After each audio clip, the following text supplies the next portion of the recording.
नमस्कार BEd first year की history class में आपका हार्दिक स्वागत है। आज हम पढ़ेंगे मूल्यांकन के प्रकार।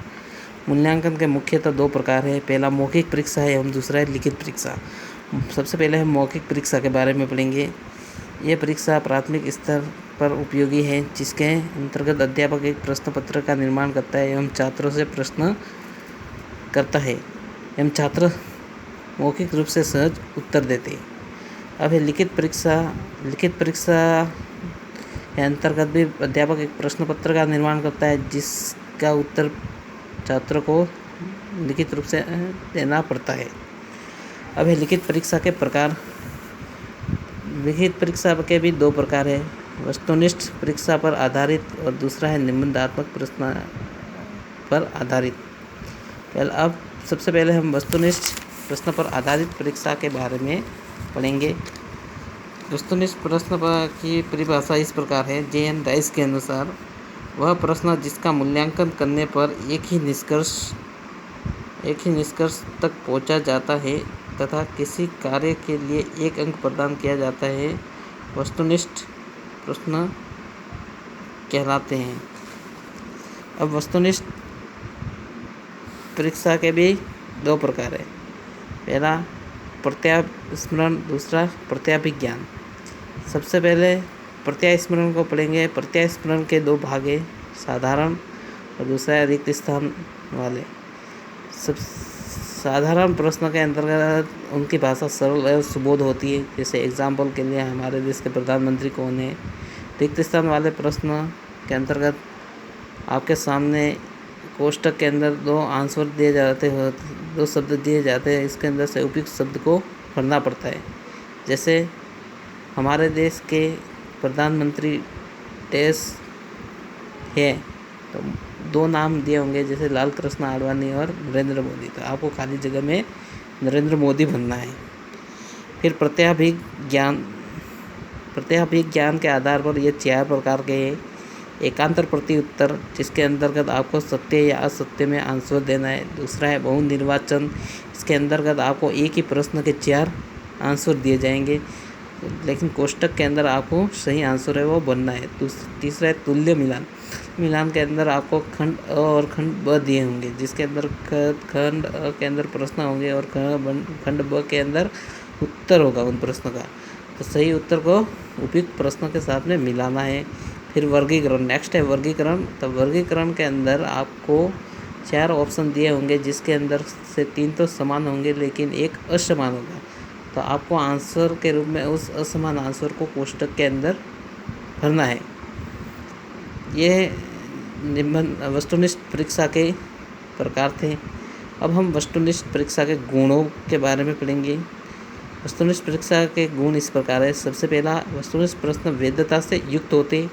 दूसरा, प्रश्नों में विश्वसनीयता होती है। तीसरा, प्रश्नों में अंदर व्यापकता होती है। और चौथा, प्रश्न निर्माण के समय की बचत रहती है।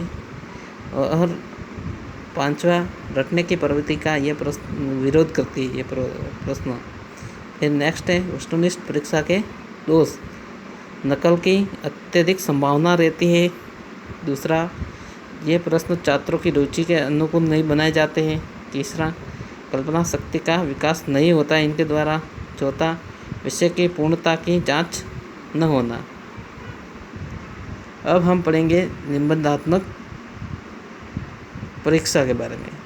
निबंधात्मक परीक्षा यह एक प्रकार की ऐसी परीक्षा होती है जिसके अंतर्गत विद्यार्थी को इसका उत्तर एक लेख के रूप में देना पड़ता है, जिसे यह अर्थात एक निबंध के रूप में देना पड़ता है, जिसके अंतर्गत वह अपने भावों और विचारों को व्यक्त कर सकता है। इस प्रकार ऐसी परीक्षा को निबंधात्मक परीक्षा कहते हैं। व्याख्यात्मक परीक्षा, इसके भी 5 भाग हैं। पहला है व्याख्यात्मक प्रकार। व्याख्यात्मक के अंदर ऐसे प्रश्न पूछे जाते हैं जिनके अंदर व्याख्या करनी पड़ती है। जैसे हल्दी घाटी के युद्ध की व्याख्या कीजिए। फिर तुलनात्मक, तुलना हमेशा दो तथ्यों, दो विचारों एवं दो व्यक्तियों के मध्य की जाती है। ऐसे प्रश्नों के अंदर किसी व्यक्ति उनके गुणों या किस तथ्य विचारों या व्यक्तियों के गुणों उसकी समानता या दोषों का वर्णन किया जाता है। फिर है परिभाषात्मक प्रश्न। परिभाषात्मक प्रश्न के अंतर्गत किसी भी तथ्य को परिभाषित किया जाता है। फिर है विश्लेषणात्मक, विषय वस्तु का विश्लेषण करके प्रश्नों का निर्माण करना। फिर उदाहरणात्मक, किसी भी प्रश्न को उदाहरणों के द्वारा समझाना। अब है निबंधात्मक प्रश्नों के गुण। पहला, छात्रों में भाव व्यक्त करने की क्षमता का विकास। दूसरा, उत्तर देने की पूर्ण स्वतंत्रता। तीसरा, कल्पना शक्ति, निर्णय शक्ति एवं तर्क शक्ति का निर्माण होता है। चौथा, प्रश्न निर्माण में आसानी से किया जाता है।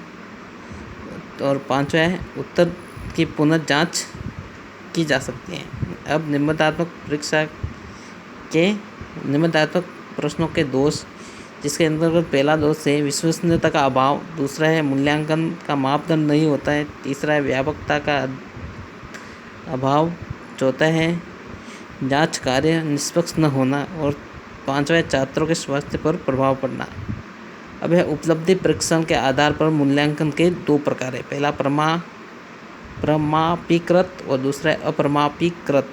प्रमापीकृत के बारे में सबसे पहले पढ़ेंगे। प्रमापीकृत, इनका निर्माण मनोवैज्ञानिकों द्वारा किया जाता है।